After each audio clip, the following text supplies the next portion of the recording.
I'll build on what my colleague Dr. Venugopal said. We know what it's like on the front lines, but at a societal level, we're hearing from hundreds of thousands of people who don't have a family doctor. We're hearing about communities that have had ER closures and more that are being threatened ER closures. People who can't get their hip and knee surgeries. About healthcare workers who are leaving the healthcare system en masse, in tears. I got a call just the other day about a family doctor that's getting bullied by the Ford government because they're not working hard enough. They're not working hard enough.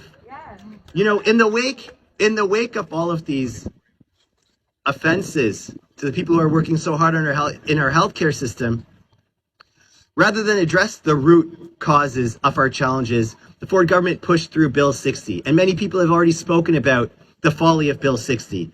The fact that it allows private for-profit interests to come through, which have lower health outcomes. The fact that it has no protections against upselling and upcharging. The fact that it ignores the root cause of challenges in our healthcare system.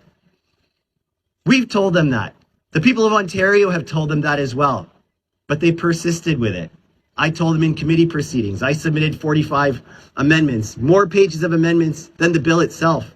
And the other parties did the same thing as well. And they chose not to listen.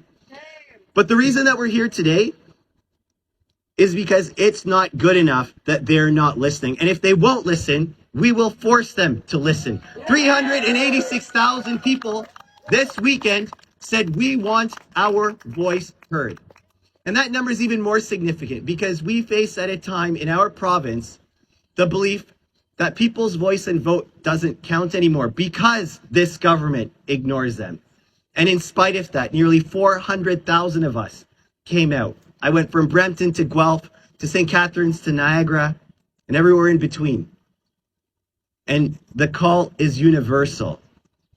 When patients and people access their healthcare system, they want it to be about patient health, not private wealth.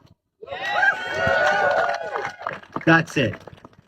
That's what these ballots say. And that's what Doug Ford and Sylvia Jones need to hear. Thank you. That's right. That's what we